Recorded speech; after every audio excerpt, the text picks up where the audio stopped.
That is a nonsensical, hopeless, useless man. Because I have never even heard somebody announcing, we have killed 30 so far. We have arrested 2,000 so far. And he's enjoying and he's the head of security. Do they even announce those things? I want to ask you. I have never heard, that's why they don't even mention it.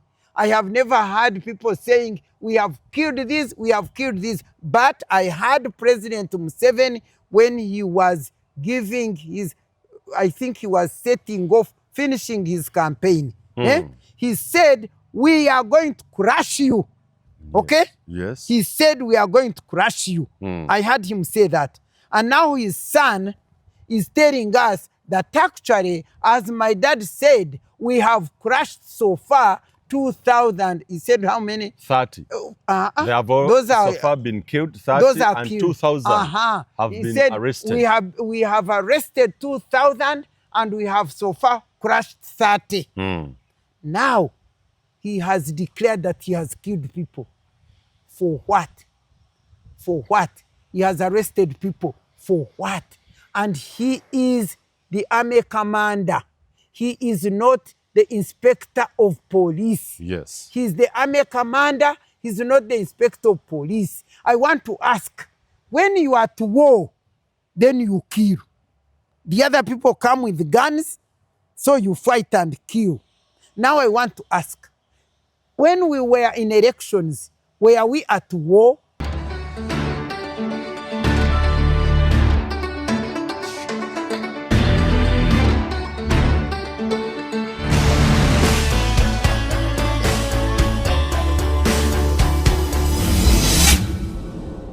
We don't know where Kyagulanyi is.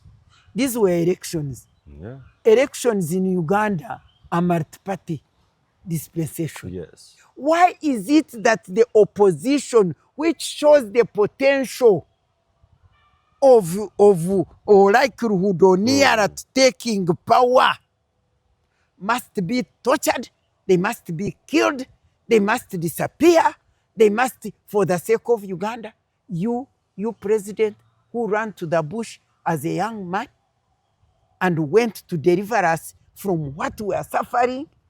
When some of us, you see us break down and we talk the way we talk, it's because of the deceit, the deceit, the lies that captured us to believe that President Museveni was coming here to deliver a fundamental change, to bring peace, to bring handing of power peacefully to Uganda and other Ugandan leaders. We are shattered by those lies, by that deceit.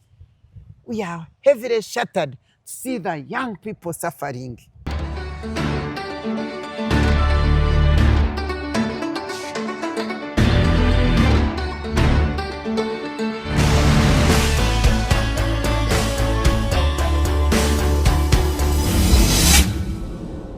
What wrong had they done? For instance, they said that they wanted to Overthrow the government. Yeah. But what had he done when he offered himself as a candidate within the movement? What had he done that he attracted that kind of torture and suffering? And up to now, I saw that man, they put the picture there. And I've been wondering in my heart, is it really true that President Museveni wants Besigye to die? To die in that kind, somebody who joined you in the bush and suffered with you in the bush, and he was treating you, and he was caring for you. Is that how you want him to end, with that misery? And I put that aside. And I say, look what Win Byanyima, his wife. Yeah. Is that Byanyima, the man Byanyima, the father of Win, who picked Mrs. Mama wa Museveni? He picked the Museveni's mother. Esther Kokundeka. God rest her in peace. Yes. When she was abandoned because the son had gone to the bush, and the woman was abandoned somewhere, suffering there. And Byanyima and his family. Oh, I don't know.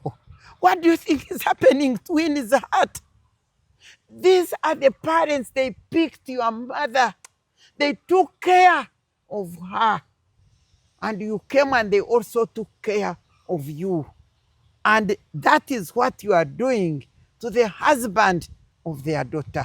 Honestly, Ugandans, I don't want you to think that I'm attacking Museveni. I don't want you to think that I'm evil the way you think. But even if you had a heart like I have in me, you would also be questioning that kind of thing. Endowooza wamu n'ebigambo ebyogerwa mu pulogulaamu eno bya muntu ssekinnoomu akyaziddwa wabula tebikiikirira ndowooza wamu n'okutegeera okwabaddukanya omukutu guno oba abo abagulangirako osabibwa okuwuliriza n'obwegendereza okusobola okwesalirawo ku mulamwa guno wamu n'ebyo ebiteesebwa weebale kulaba mu mukutu gwa Uganda Eyenkya.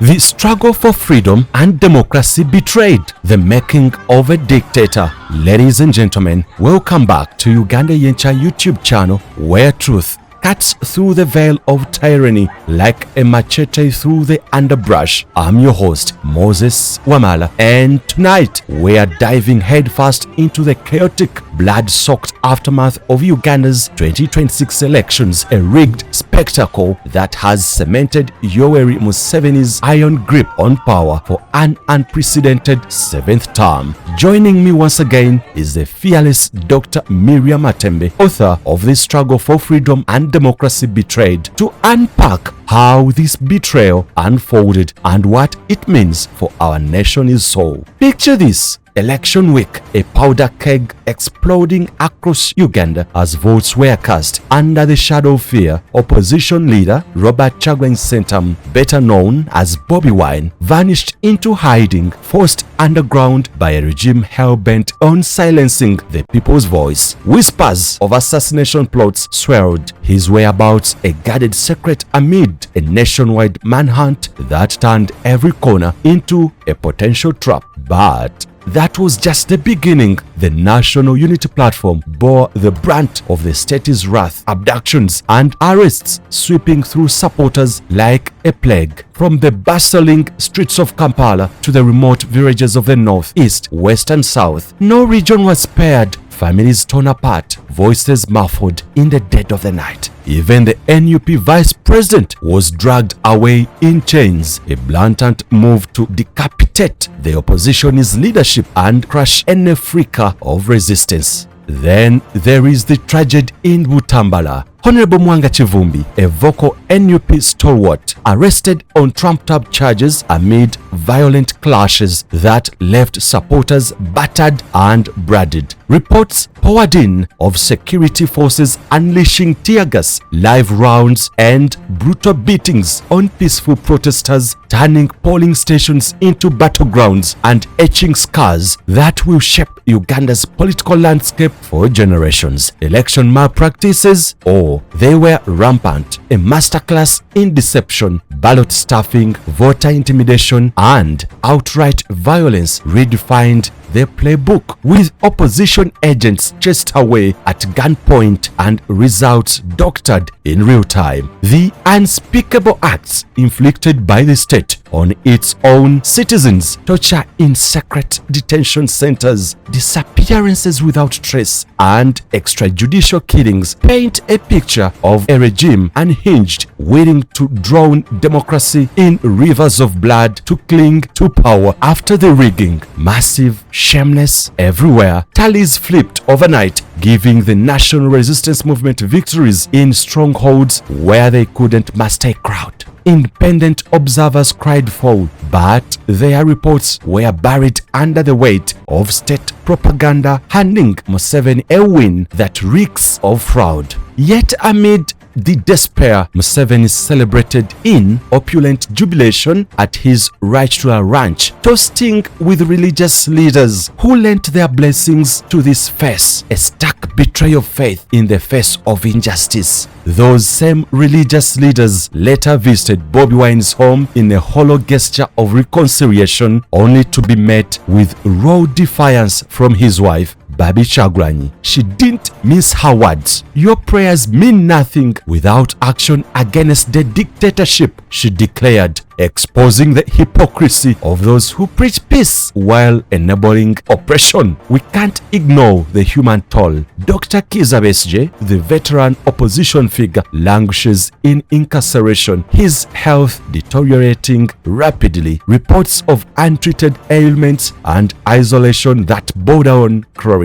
His wife, Winnie Byanyima, has been outspoken. This is not just injustice, it's slow murder by the state, she raged, calling on the world to witness the regime's vendetta against dissent. And to that, the shocking incarceration of Dr. Sarah Birete, a beacon of integrity, locked away for daring to speak truth to power. Her case symbolizes the regime's fear of educated and bowed voices. And let's not forget the digital battlefield. Muhoozi Kainerugaba's post-election tweets gloating over the victory with veiled threats against Bobi Wine, contrasting sharply with Wine's calls for justice and unity. Muhoozi's words dripped with entitlement. The people have spoken. It's time for the losers to bow out. While Bobi fired back from hiding, this isn't over. This struggle continues until freedom rings. This, my friends, is the raw, unfiltered story of a nation betrayed. Dr. Miria Matembe, over to you. How do we reclaim our victory from the jaws of this emerging dictatorship? Stay tuned. Folks, the conversation starts now.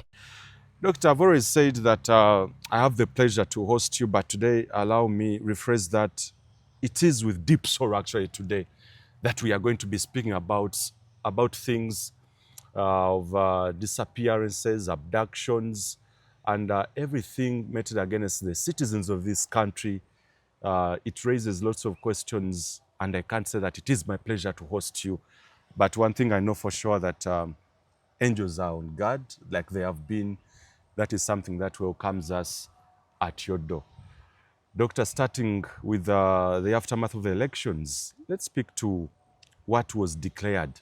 Dr. Simon Byabaka, Justice Simon Byabaka declaring President Museveni for a 7th term, and others saying that this was one of the most free and fair elections we've ever had in Uganda. You know, thank you for coming. And when you come here, yes, you don't bring yourself here. Of course. It is my God who sends you here. Yes. My God who told me, according to Isaiah chapter 49, verse 1 to 3, that he gave me a mouth like a sharpened sword, which I must use. Yes. And so I want to thank the Lord, because I've been quiet. I've been thinking the Lord wants me to keep quiet. But now that you have come, it means he has released my mouth to speak. Yes. And I want to say that it is with deep sorrow and pain that I see what is happening in this country. But the good thing is that I foresaw it. I foresaw that it would happen one day. And in fact, I'm glad you started with quoting my book, which I wrote, which is entitled Freedom, the Struggle for Freedom and Democracy, Betrayed. And it came after President Museveni had written his first book, Sowing the Mustard Seed. Sowing the Mustard Seed, it says in hyphen, the Struggle for Freedom and Democracy in Uganda. Wow. And by the time I wrote my book, I had not seen that title because it was in iPhone. Oh. For us, we used to say mustard seed.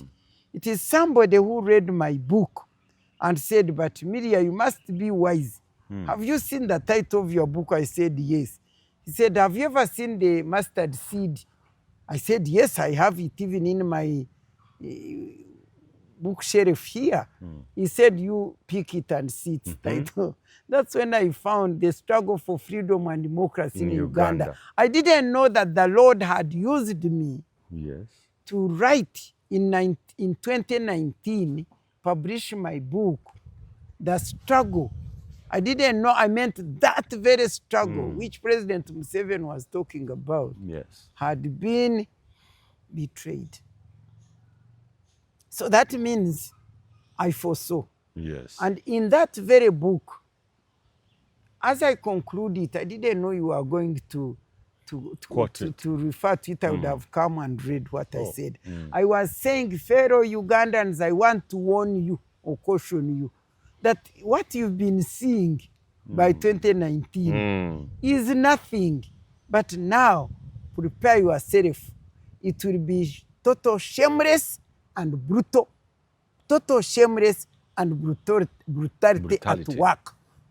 I said it in 2019. Yes. It is now 2026. And you have seen shameless brutality at work in this country.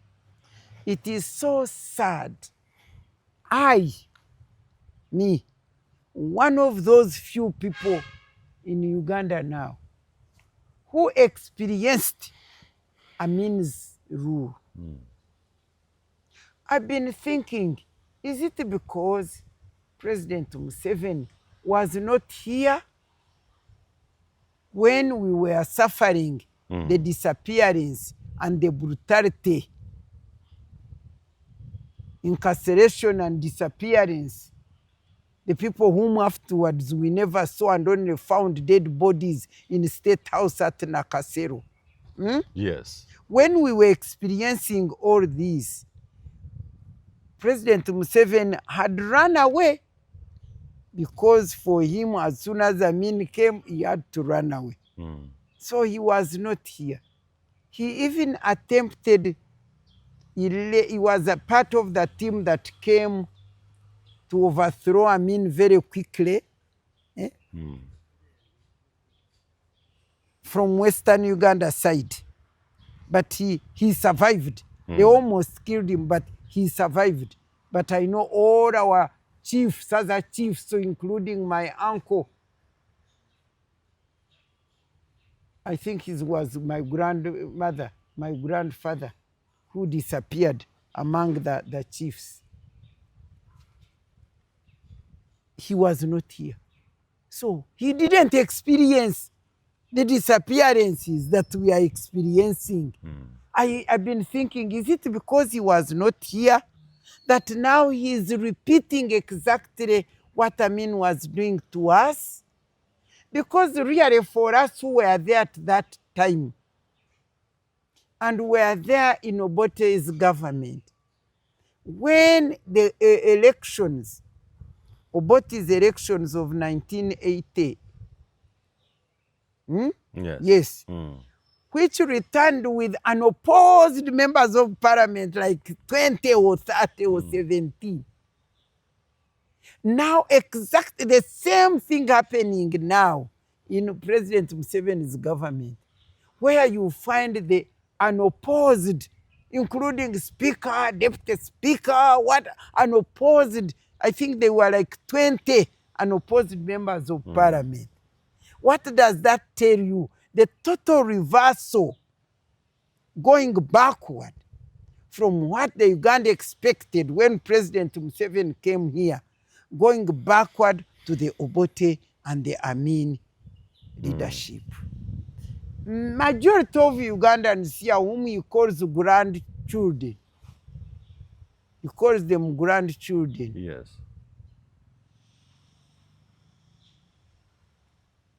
Bazukuru were not here.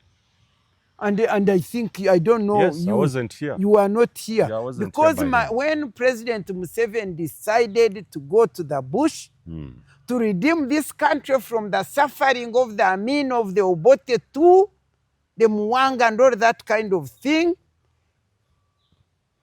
when he went to the bush, I think my firstborn, that is 1980, my firstborn was like 4 years or 5. You see? That's when he went. Yes. So now this man, I'm telling you, when Mzee came to take over, the man was 10 years. Eh? He's now 50. He doesn't know the Amin thing. He doesn't understand the Obote thing. So you can imagine the generation now of 50 years. Eh? And maybe of 60. Do not see, do not know what went through. That's why you see them, many of them jumping, oh, very good, this is good. They don't even see. They talk of building, the development. If development does not make the majority of Ugandans happy, but it reminds them of the reverse gear, of the disappearance of the people, arresting them for being honest, for speaking the truth. When in fact President Museveni ran to the bush, we were the Gen Zs. When he went, I think I was 28 or 20. You know, I joined the UPM. We were the Gen Zs. And they went. Me, I didn't go because my child was young. I couldn't leave my children. But my uncle, my cousins, some of them died in the bush. Some of them, like Honorable Kazora came, but Bambe is long gone. Some of Victor Bwana, all those. They went with the vibe to liberate Uganda from those things. When President Museveni is talking of the gains he has made, Protecting the gains. There are no better gains than human beings' lives, living in peace and joy and happiness. There are no better gains. So, when I see what is happening, and I had seen it, and I foresaw it, and ask me, how did you foresee it? And how did you... I foresaw it when the new constitution started working. I foresaw it coming along, particularly when what Ugandans had feared, the removal of the term limit, was done. As you know, I was a member of the Uganda Constitutional Commission. We traversed this whole country, and the country said, please, our major challenge in this country is presidents who don't want to leave power peacefully. And they said, you know what? We asked them, what can we do? They said, please limit their term. Let us put 10 years, 5 years first. If you are still good, we go with you another term. When it is 10, you leave peacefully and hand over power peacefully.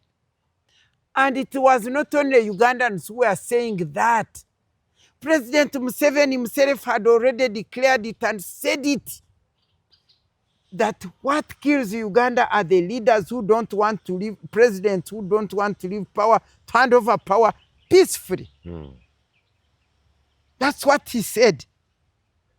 And you saw this recently, there's a video which was circulating, and I was also seated there listening, where he was saying failure to hand over power peacefully is backwardness. Yes.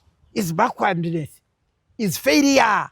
So am I wrong to say that he has completely failed? You're not wrong. Because You're right. it is in line with what he said, recent video circulating. He said it means you are incapable of managing society, you are incapable of leadership. And it is total backwardness. He himself, he said it. Yes. He said it. How can somebody say that thing at time, I think by then he was like 40 years. Eh? And now at 80 plus, he's doing it shamelessly. And people who stand up say no, he's brutalizing them, he's arresting them, he's putting them in prison for nothing. They have disappeared. What is that? And the majority of Ugandans, because for them they were not there, because now they are being bought, because I don't know, I don't want to abuse them a lot, because today, as you came in, you see my heart is too deeply hurt and injured because of the expectations, because of what brought NRM to power with 10-point program. I mean, national resistance movement led by Museveni one, led by first Museveni, whom we embraced with all this declaration. If somebody told you that leaders who don't want hand power, that is backwardness, that is failure, me, I'm here to deliver you, what do? You embrace. Yes, of course. And that's what we did. I meet people who tell me you caused us a problem, you are the one who brought the problem. That you're part to be... And I tell them, even if you were there with me, yes, you would embrace such kind of thing that was giving hope to Uganda. And what did we do? We wrote a constitution and said maximum 10 years. 5 years per term. And we asked, what if the president is still doing good? Ugandans said, yes, that's what we want, so that our president would live to pass on to his glory in this country, not dying in exile. Ugandans, those Ugandans of that time, of brain thinking, intelligent Ugandans of my caliber, majority of whom are gone. Yes. That's what they said. And Museveni signed the constitution. And he was happy, and we started leading this nation. And he praised it so much to the And extent that he said, whoever dares to, of course, touch that constitution, he will fight with him. He thanked you, the Constituent Assembly, that you had done a very good job. And then he touched it, and when he maimed it, when he wounded it, and people stand up to say, no, you are finished. Now, me, I want to ask Ugandans who are here. By the way, I haven't seen any elections where after announcing votes, here for us in the whole of Nakawa here, no joy, no laughter, no smile. No jubilation, silence. Because why? It's silence. How only. could we even make any noise when the soldiers at every polling station with their guns, with their batons, they were moving around? You know, when we were counting and we finished counting, you know, with me, with my courage, yes, but with my God, there was this, the vehicles, what are they called? The drones? No, the big, the patrols? The ones who are guns, who come to fight or something. What do you call those? The mambas. Mambas. Yes. They came, 3 mambas passed there, packed there. And then the soldiers were moving up and down. During vote counting. When we were counting. And after counting, the members had gone. But the soldiers, the army with their guns were there, were looking at us. And I told them, you people, you should be ashamed. You know me with my courage. I said, you should be ashamed that you stand there with guns and batons. Is it batons? Yes, batons. And batons. And you are here threatening and intimidating simple citizens at their polling station. Very peaceful. Very peaceful. What were we doing? And you remember the journey began, the journey for President Museveni to shut and silence everybody and show his total power and authority was when Kizza Besigye, yes, during the national resistance movement, not even party, when Kizza Besigye, who had a right, according to the constitution, to contest for presidency, that was the beginning of the danger. When you read my book, Yes. I say that is when I saw the man called Museveni. When Besigye stood up to contest. Against him. I tell Ugandans to read my book. Yes. He was like he has gone mad. And by then he was my friend, we were talking. And I told him, President, you cool down. We are here, you are, I think I even told him, the man who owns a dog doesn't bark for himself. I used that proverb. The dog because does the he barking. was getting a shouting, quarreling. I said, no, we are here. We are here. The one who owns a dog doesn't bark for himself. It is the dog which barks. You let us go and bark for you, but to remain with your dignity as a president. Don't go to shout.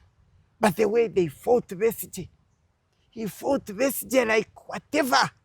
But we had to call him, and eventually that man Besigye, I've been wondering what sort of blood and DNA Besigye has that up to now he's still alive. Because the way that man suffered, powering tear gas in the mouth, in the nose, beating him, poisoning. I think they even were poisoning him. I'm wondering as to how, even up to now, to see that he is alive, I've been wondering.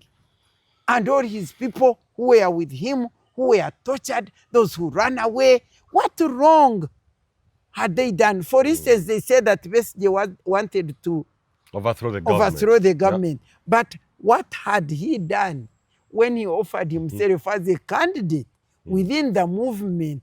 What had he done that he attracted that kind of torture and suffering?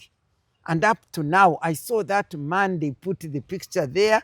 And I've been wondering in my heart, is it really true that President Museveni wants Besigye to die?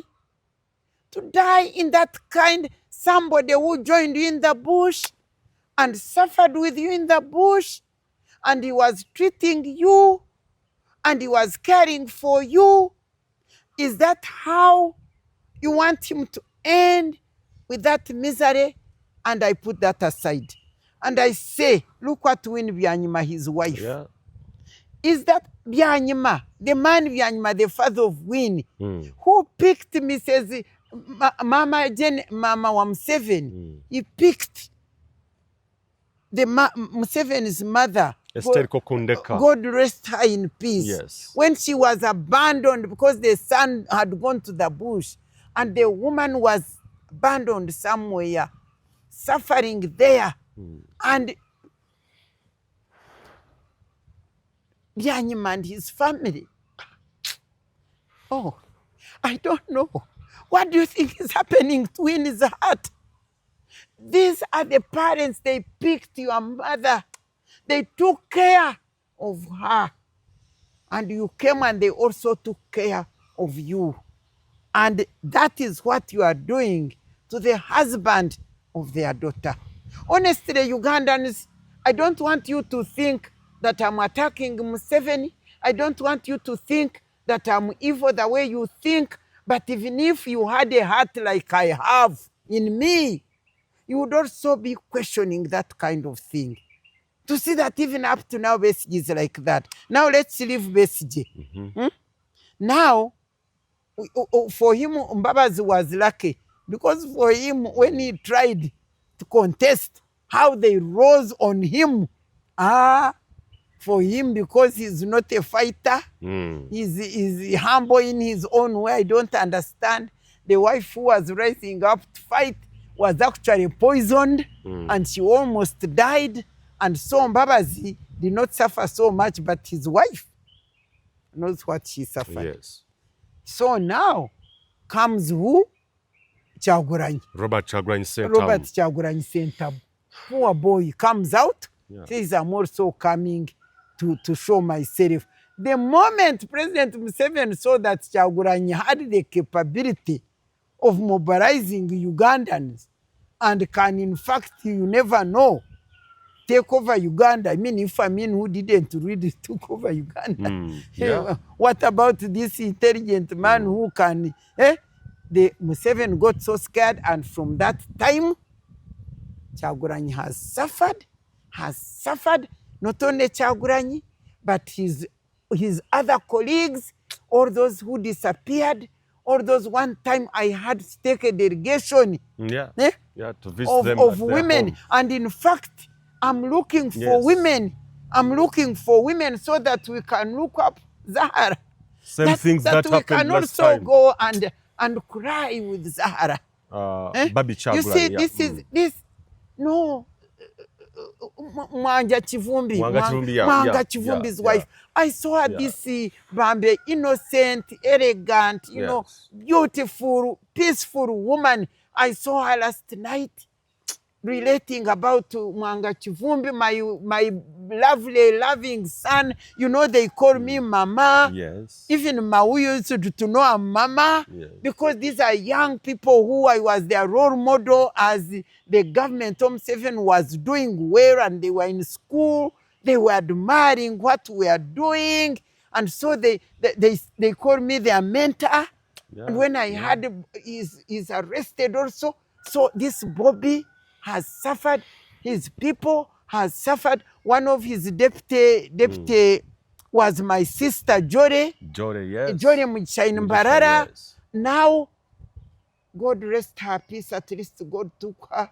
I don't know whether they even killed her, because the way she died, we and the children thought maybe they did something to her, because it was all of a sudden cardiac arrest. Yeah. And during 4 months she went. Now, the young poor woman who has come to replace Joy, why should such a young woman really, who has come in, be now nowhere?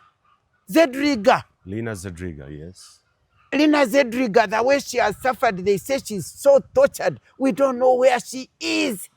Now, why these young, simple people, without guns, without what, they're not capable of even mobilizing people to overthrow Museveni? Why are they suffering? Now Kyagulanyi, with all her people, I went and saw Babi. Yeah. And that woman, when I reached there, she wept and cried. And the man has suffered, though not as much as Besigye, I think. Yes. I think Besigye was worse, even those tortures. And now Kyagulanyi.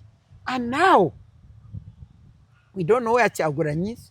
These were elections. Yeah. Elections in Uganda are multi-party dispensation. Yes. Why is it that the opposition, which shows the potential of likelihood or nearer to taking power, must be tortured, they must be killed, they must disappear, they must, for the sake of Uganda, you president who ran to the bush as a young man and went to deliver us from what we are suffering. When some of us, you see us break down and we talk the way we talk, it's because of the deceit, the lies that captured us to believe that President Museveni was coming here to deliver a fundamental change, to bring peace, to bring handing of power peacefully to Uganda and other Ugandan leaders. We are shattered by those lies, by that deceit. We are heavily shattered to see the young people suffering. Young people. And now, this Mwanga Kivumbi, let me tell you, and I want to tell you Ugandans, please, I see you dancing in your yellow. I don't want to abuse you. But if you are people who cannot open your, and I say, God of heaven and earth, can you release your Holy Spirit to open the eyes of Ugandans to be able to see that even if this person is not your child, even if somebody is not your wife, even if she's not your husband, but he's a human being. He's a human being with a right to participate in the activities that are open for everybody to participate. And why should they suffer? the way they are suffering. Now, this man, I want to tell Ugandans that this man, Mwanga Kivumbi, me, I am here to tell you, when I open my mouth and say, this person is a good person, is a person of integrity, is a very brilliant, wise person. People have seen Mwanga Kivumbi in parliament. This was his second, he had finished 2 terms. Yes. This young man was very brilliant. He's been very diplomatic. He's been very humble. He's not like Matembe who shouts the wise shout. I've seen diplomatic. He has been chairing committees. He's been speaking the truth. He's been saying he knows where he wants Uganda to go. I can assure you he cannot be one of the people who prepare goons to invade a polling station. He cannot. He cannot, I'm telling you. You saw his wife. Yes. I think many people did not even know his wife. Yeah, that is the type of humility that is Mwanga Kivumbi's family. You wouldn't know. Because the wife does not carry herself as what? It is a humble, nice family of decent, intelligent, educated people. You can see even when I saw her speaking that he went to look for her husband's passport to give it to these goons who had come to arrest him. In her night if dress. It was me, Miria Matembe, if it was me, I would have said, excuse me, who are you? I would say, who are you? We have already lost 10 relatives in my house. Those people lost 10 relatives. 10, and they shot them. In one night. In the house, in their garage. They shot them. They went and shot them. And I saw President Museveni referring to them in his speech as if maybe some mosquitoes had been killed. That's what I saw. But you saw the lady. I'm coming on this Kivumbi person. The lady, you can see the type of a lady she was. She's not like me, who would have said, excuse me, where you arrest warrant. That's what I would have said. Who are you? Who are you? Are you the ones who killed the 10? Now you have come to kill us? I would have said, kill us also. But for her, with her dignity, with her humility, she even leads them to her bedroom and she gets the passport and she gives it to them. That is the type of a family that was. Me, I want to ask Museveni. He continues saying, Vazukuru, Vazukuru. I want to ask, are the Kivumbi's, Mwanga Kivumbi's children not part of his Vazukuru?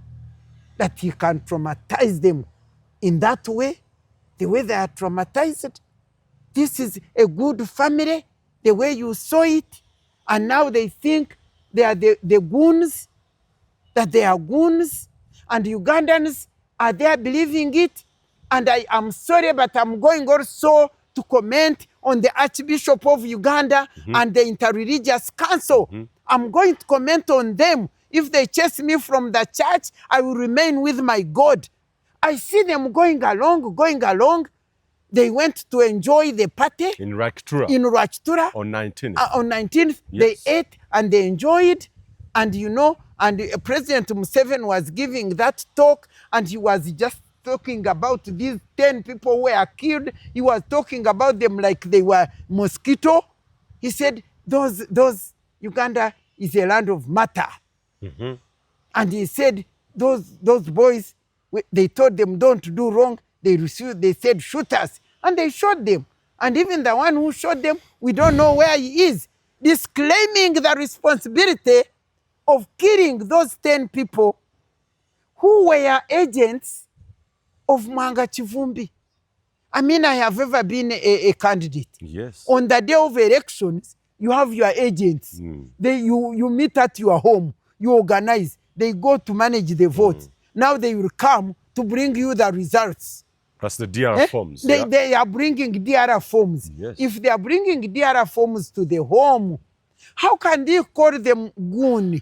How can you say that they were going to attack a polling station? How can you say that? And everybody believes, and I didn't see our Archbishop and all the interreligious I haven't seen them condemn the death of those people. Yes. I haven't seen them condemn the disappearance of the others. I haven't seen them condemn asking where is Kyagulanyi. I saw them saying that they went to Kyagulanyi, they opened for, since Kyagulanyi, I didn't know that Kyagulanyi had escaped.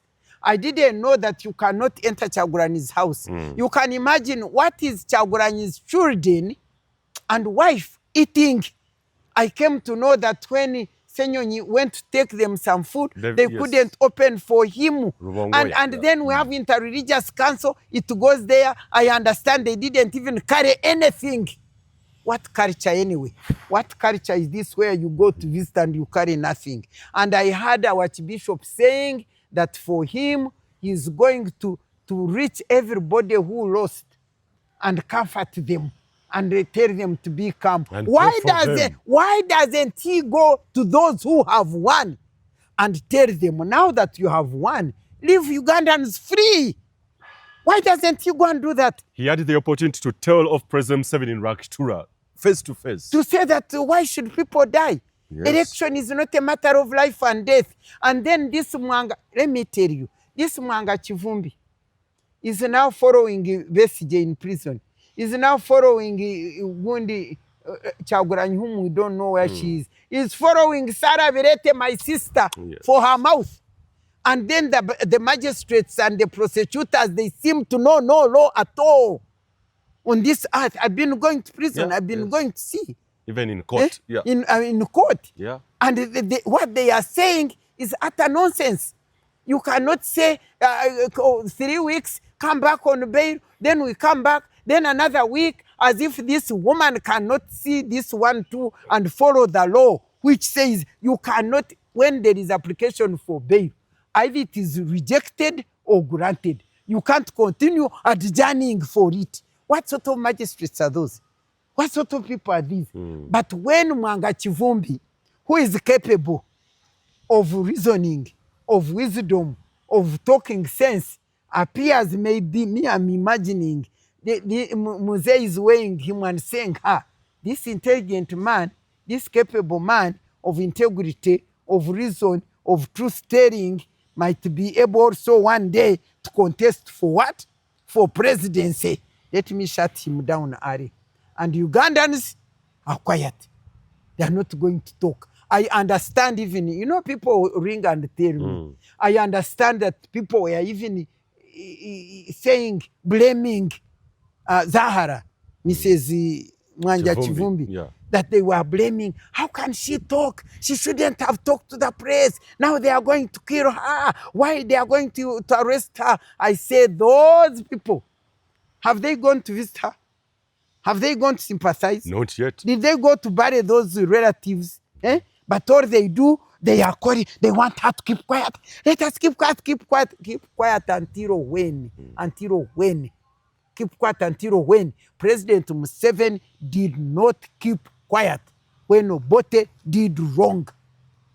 President Museveni did not keep quiet when Amin did wrong. In fact, for him, he ran and went to fight them. He went to the bush to fight them. Now for us here, we are not going to the bush. We want to talk from here. We want to remind him, but have you forgotten why you came? And then they say, shh, shut up. So, Mwanga Chivumbi, I want to tell Uganda listening to me, and I want to testify, give evidence of why I'm saying what I'm saying. Yes. And I hope your video will not cut me short, but it will give the whole talk. It won't. In 2020, was it 2021? When my former permanent secretary, Christina Guatudi, was arrested by Nakarema and accused of corruption during that COVID time. Yes. He was accused of corruption together with her colleagues, and they were put in police cell. I saw Christine there on TV being accused by Nakarema, that distinguished woman of character and integrity, who was fit actually to be the head of public service, because I knew her, Yes. being made, demeaned, and made nothing by Nakarema. I broke down in my sitting room and cried. And I said, I am going to shout about Christine until they release her from the cell. Of course, down the road, of course, I shouted, I challenged her arrest, and they removed her for bail. She was on bail. And slowly, I kept shouting. I want to ask Ugandans, have they ever had that case of Christine Agua today as a corrupt person? Because I told them clearly, this woman can never be corrupt. And down the road, they were corrupt. They had put her there in prison so that the goons of their side could deliver rotten beans, could deliver all these things, because she was in charge of procurement for good stuff to give to people during COVID. Yes. Those who wanted to put rotten beans, which eventually they gave to the people, were the ones who had collaborated with the big office, and they put Christine and they spoiled her legacy, and they were destroying her. And I said, I can't allow this. And I shouted, and up to now, eventually, slowly and quietly, they got Christine out of prison. They retired her like that. She couldn't continue with her service, but she got retired peacefully because at least she got out of prison, because there was no case. And I can guarantee that it is a similar situation with this man, Mwanga Chivumbi. She is that character of integrity, of innocence, of truth-telling, but because the good people are not wanted in a wicked and evil government, the current government, they must be tortured. And for me, what again disturbs me is when I see President Museveni is a head of state. He's a president. He's honored. He's respected. He's valued by Ugandans. Except for us, even when we are talking about him, we remember that he did great work. Yes. I have never demeaned the work she did, because if she didn't come in and we move and build the foundation for Uganda, I wouldn't be here. I don't know, maybe I would have died without realizing my purpose. So we respect him. He's the head of executive. But there is a judiciary. Judiciary is a state institution, which is also second organ of the second state organ, which is respected. Yes. So that means the members of parliament are highly respected people. They are honorable people. That's why they have title honorable. Yes. But you look at how Museveni refers to them. This girl, this woman, when he's talking, this other, like demeaned, hopeless, he doesn't put those words, but the way he says it, Namboze, this woman, Namboze. In other words, he's saying this hopeless, useless woman. And I saw him on TV saying, this man, Mwanga Chivumbi, organized the goons.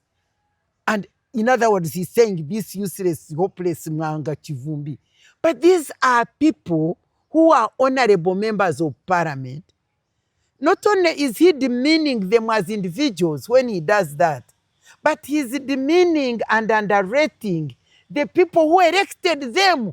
That's why I don't understand Ugandans. You elect your full member of parliament because you respect him. You know he's going to represent you. And your president, whom you also elect, the only difference is that for him is for the nation, the leader of the nation. This one is the leader of the constituency, but participating in the national development policies and legislature. But you elected him. But now the president demeans him and underrates him and looks at him as nothing. In other words, he's also telling you, you are nothing. Yes. I have even seen him say, you gave me a hopeless person. What? How can I be an electorate? And I see my people. And I say, among the people I want to elect me, this one I know will lead us. And you come and tell me, you gave me a wrong person. Were you the one to elect for us who would be our member of parliament? How can you demean all the Ugandans and you think you are the only person on this earth in this country who matters and not other people?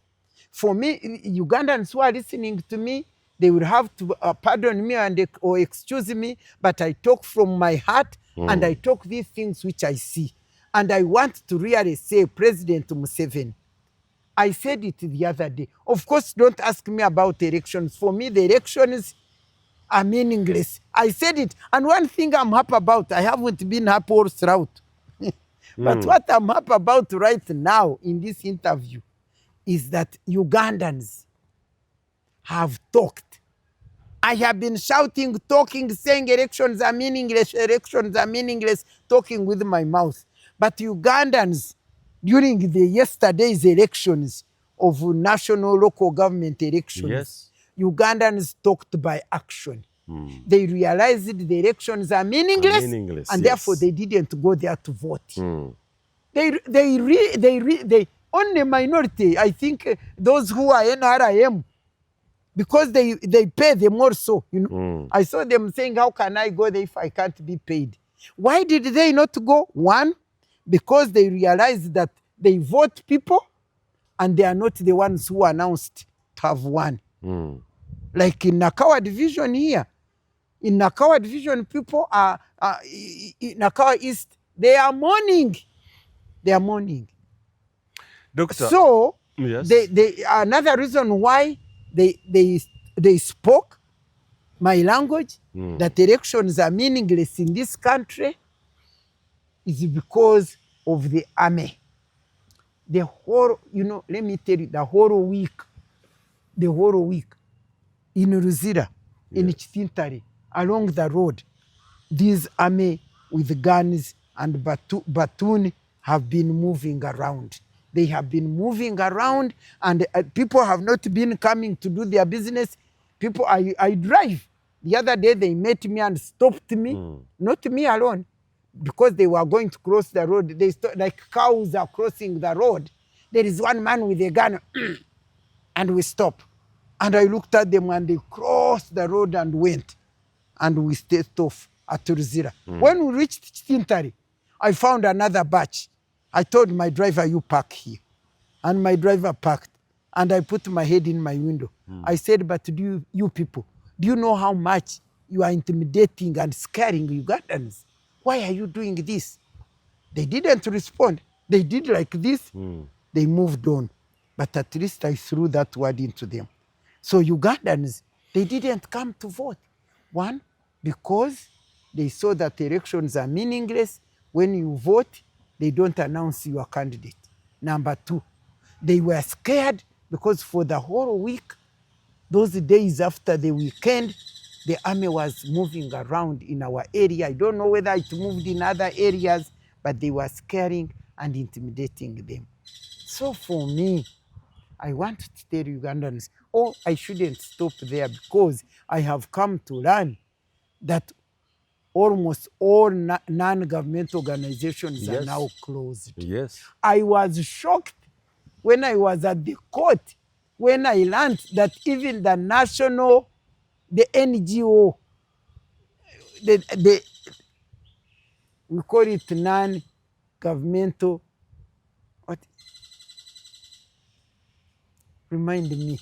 The NGO Bureau, the NGO, the NGO forum, our NGO forum. Yes. You know, that the national NGO umbrella. The umbrella. That is our umbrella. We created the NGO forum because we said we are all doing different work in different aspects of life. Yes. Contributing policy to law, to governance, to all this kind of thing. But we need an umbrella. We as women, our umbrella is UNIT, Uganda Women's Network. So we converge and see how far have you gone in your work, to what extent, what. And then the NGO forum is for all of us, where we link. Yes. And I want to tell you that the non-government organizations in this country have done a great contribution to the development of this nation all throughout the 40 years of Museveni's government. In fact, at the beginning, we were doing even better than the government. I remember even with Action for Development, Yes. with Women Lawyers Association, with Finance and Credit Trust, with Urinet, with, I'm telling you now, those ones where I was. We used to help the government. We used to be the one to mobilize the people. Whether poor or violence, what, we did all this work. A government, every government, whether in America, whether in Europe, whether where, they need non-governmental organizations. That is the organizations of citizens, which are voluntary. We work voluntary. We organize and work, and we do a great work, I'm telling you. For instance, if the women, those the Nabanja, the Amongi, those who are in those big offices enjoying their lives, they are there because of us. With the Action for Development, the women lawyers, the UONET, the whatever, all these organizations in the local areas, people established in Mbarara. I used to have Mbarara Development, Mbarara Women Development Association. It was the one helping me do the work in Mbarara. So you cannot close non-governmental organizations. When you close them, you have shut the women, you have shut the citizens' voice. Because the government which we elect is supposed to do the work which we give them. The citizens are supposed to monitor the government's work through those non-governmental organizations, the local societies. They are the ones, for instance, to monitor the district councils, see what are they doing. They are supposed to monitor because the people are the receivers of the services of government. So if there are receivers of governmental services, they need to see whether they have received them, and if they have not received them, they've got to check and report. So you cannot close civil society organizations. As we talk now, I think 136 are the ones which we know have been closed. But when you go to the local ones down there, I think all of them are closed. Now, I want to ask President Museveni, is it the army which is going to run this government? So are all of us going to enter the army in order to play a part? What is all this? For me, my appeal to President Museveni is please release these people from prison. Please stop making our people disappear. Please give us accountability. Produce all those people whom we are asking for. Bring them. Are you waiting so that we shall find them as dead bodies in State House at Nakasero? Because that Nakasero has ever harbored dead bodies. We found them there when Amin left. We found them there when Obote left. Is he waiting to find those dead bodies? Or for him, he has thrown his into the forest? Speaking of the continued unleashment, or the state continues to unleash terror and fear to the Ugandans, according to the, of course, X or Twitter account of the CDF, of course, it is verified. How do you verify an account? You submit your national ID or your document to Twitter for you to be verified. So as a journalist, I've investigated that. It is a Twitter handle that belongs to Muhoozi Kainerugaba because he submitted in his documents to Twitter for verification to confirm that he indeed manages that account. He has released a series of tweets. I haven't seen them. Yes, I will, of course, read them for you. Like in one of the tweets, he says, "The country is in complete peace now. I will not post any other threatening posts. Do not provoke Uganda anymore. Ruhanga Weitu Asimwe. We have arrested over 2,000 hooligans that Kabobi or Bobi Wine thought he would use. So far, we have killed 30 NUP terrorists. My orders stands with the force of the Commander-in-Chief of the state. From now on, anyone who declares Robert Kyagulanyi, aka Bobi Wine, as his or her like political leader must be annulled. Whether Robert Kyagulanyi Ssentamu is in the country or not, I, as CDF, in the interest of national security and for the good of the Commonwealth, ban him from any further participation in the electoral exercises in Uganda. I last heard Kabobi is hiding under a toilet. He has, of course, went on to post a lot of tweets and... Let me tell you. What does this speak to, Doctor? I have clearly said, and I will repeat it. And if he comes with his army to arrest me, the armies of God will arrest me. I have said that is a nonsensical, hopeless, useless man. Because I have never even heard somebody announcing, we have killed 30 so far. We have arrested 2,000 so far. And he's enjoying and he's the head of security. Do they even announce those things? I want to ask you. I have never heard, that's why they don't even mention it. I have never heard people saying, we have killed this, we have killed this. But I heard President Museveni when he was giving his, I think he was setting off, finishing his campaign. He said, we are going to crush you. Okay? Yes. He said, we are going to crush you. I heard him say that. And now his son is telling us that actually, as my dad said, we have crushed so far 2,000. He said how many? 30. They have all those are, so far been killed, 30, those are and killed. 2,000 have he been said, arrested. We have arrested 2,000 and we have so far crushed 30. Now, he has declared that he has killed people. For what? For what? He has arrested people. For what? And he is the army commander. He is not the inspector of police. Yes. He's the army commander. He's not the inspector of police. I want to ask, when you are at war, then you kill. The other people come with guns, so you fight and kill. Now I want to ask, when we were in elections, were we at war? Those people whom he has killed, were they at war with him? And those who have been arrested, were they found at war? So when I say this is a nonsensical, rubbish, hopeless leader of the army, because the army, they hide their things. Yes. They don't even release this kind of information. They wouldn't release that. But if he has the confidence that Ugandans are useless, they are stupid, they are finished, and he's telling them, you see me, the God of this nation, I have so far killed 30, as if they are dogs, as if they don't have parents, as if they don't have relatives who miss them. And he says, we have killed those, and we have arrested this, and we are yet to kill more.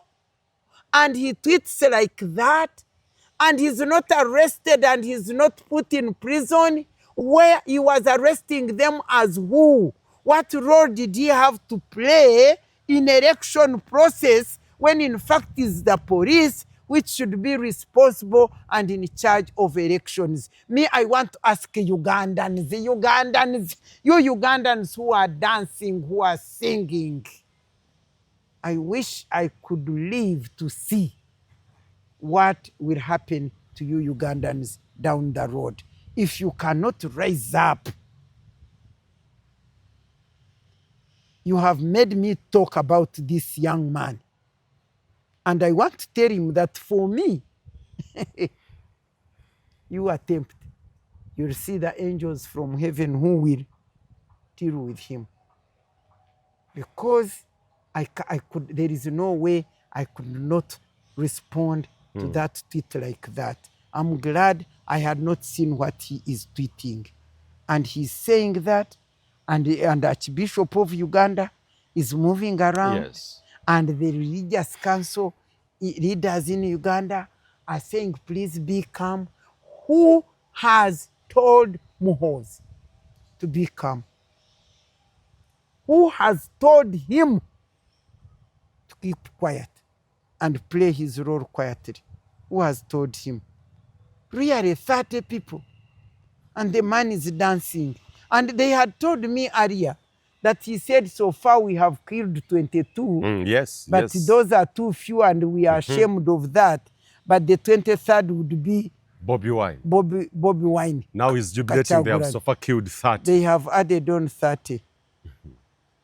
I want to declare and decree that in the name of God, this God whom I worship, if that man does not change and put sense in his head, God will deal with him properly. I think we must end this interview right here. Won't add anything after that. I think it's been, you've had it all from Dr. Miria Matembe. A lot has happened and a lot is still happening.